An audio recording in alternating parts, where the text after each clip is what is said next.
আমাদের বাঙালিদের ক্ষেত্রে নতুন বছর মানেই হচ্ছে নতুন কিছু শুরু করা, নতুন সূর্যোদয়, সব কিছু আবার নতুন করে ফিরে পাওয়া।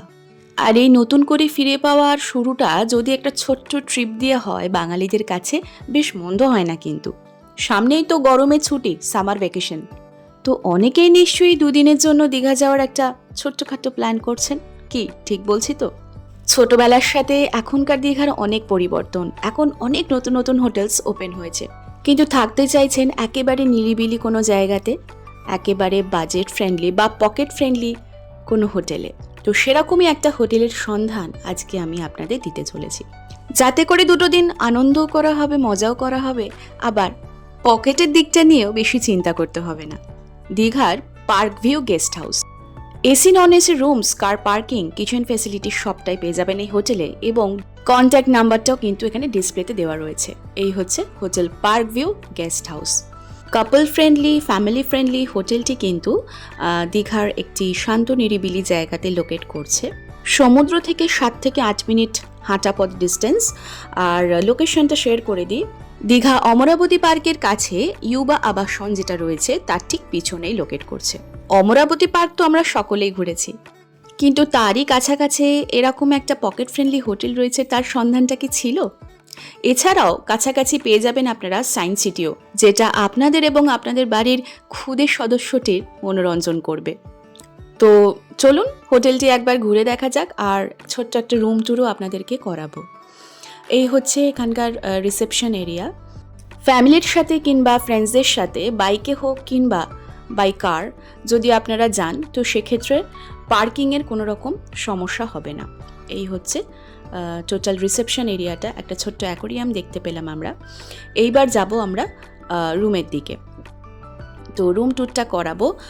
শুরুতেই বলে রাখি, AC non AC rooms facility তো রয়েছেই, কিন্তু রুমের রেন্ট বা রুমের ভাড়া কিন্তু একেবারেই সাধ্যের মধ্যে।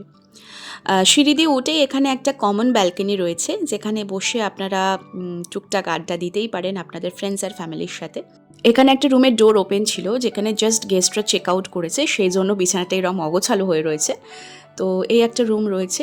তো পাশের একটা রুম দেখাই, যেটাতে আমরা ছিলাম। এই হচ্ছে আমাদের রুম। খুব বড়সড় না হলেও ঠিকঠাক। একটা ড্রেসিং টেবিল রয়েছে, একটা সেন্টার টেবিল রয়েছে, ডাবল বেড রয়েছে, এসি রয়েছে, একটা ছোট্ট টি টেবিল রয়েছে, plug point, charger plug in করার জন্য রয়েছে। আর এখান থেকেও কিন্তু মানে রুমের সাথে অ্যাটাচড একটা ব্যালকনি রয়েছে। বেশ চারিদিকে গাছপালা রয়েছে, বেশ সুন্দর মনোরম হাওয়া বাতাস এবং আলো ভালোই প্রবেশ করবে ব্যালকনিটা যদি ওপেন রাখা হয় বা খুলে রাখা হয়। তো আর অবশ্যই রয়েছে একটা টিভি, দুটো চেয়ার রয়েছে, শীতকালের জন্য ব্ল্যাঙ্কেট রাখা রয়েছে, জাগ। আর বেসিক্যালি রুমসের মধ্যে, হোটেল রুমের মধ্যে যেগুলো ফেসিলিটি থাকে সব ফেসিলিটিগুলো রয়েছে।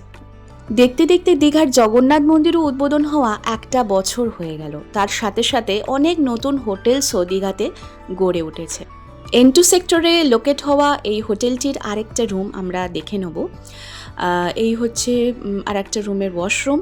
এটাও আর একটা রুম রয়েছে। এখানেও জাস্ট গেস্ট চেক আউট করেছে, তাই জন্যই এরকম মানে অগোছালো অবস্থায় রয়েছে। সেগুলো দেখে কিছু মাইন্ড করবেন না। তো এই রুমটার খুব একটা পরিস্থিতিটা আমার ভালো লাগেনি, অনেস্ট রিভিউ।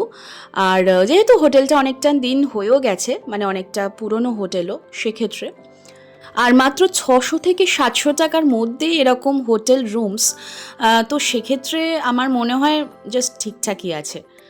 আর এই হচ্ছে কমন ব্যালকনি এরিয়াটা। তো সারাদিন সকালের দিকে হোটেলে খানিকটা সময় কাটিয়ে তারপরে দীঘার সমুদ্র সৈকতে স্নান করে সন্ধ্যের দিকটা আবারও সমুদ্র সৈকতের ধারে বা দীঘার বিচ মার্কেট ঘুরে সুন্দর ফুরফুরে হাওয়া এনজয় করা। আবার যদি না মনে হয়, এই হোটেলের ব্যালকনিতে বসেও বেশ খানিকটা সময় কাটিয়ে নেওয়া। আমার পার্সোনালি সকালের থেকে সন্ধ্যের দিকে ওই দীঘার বিচ মার্কেটটা ঘুরে দোকান বাসারগুলো একটু এক্সপ্লোর করে সমুদ্রের ধারে বসে ফুরফুরে হাওয়ার সাথে সমুদ্রের ঢেউয়ের গর্জন শুনতে আর সমুদ্রের ঢেউগুলো দেখতে কিন্তু আমার দারুণ লাগে। যাই হোক, কন্ট্যাক্ট ডিটেলসটা এখানে আবারও আমি স্ক্রিনে দিয়ে দিলাম। আশা করি আপনাদের সুবিধা হবে। যদি দুটো দিনের জন্য টুক করে একটু ঘুরে আসতে চান, একেবারে পকেট ফ্রেন্ডলি বা বাজেট ফ্রেন্ডলি কোনো হোটেলের সন্ধান চান, তো সেক্ষেত্রে এই হোটেলের রিভিউটা আশা করি আপনাদের কাজে লাগবে। ভিডিওটা শেষ করব একটু সমুদ্র দর্শন দিয়ে।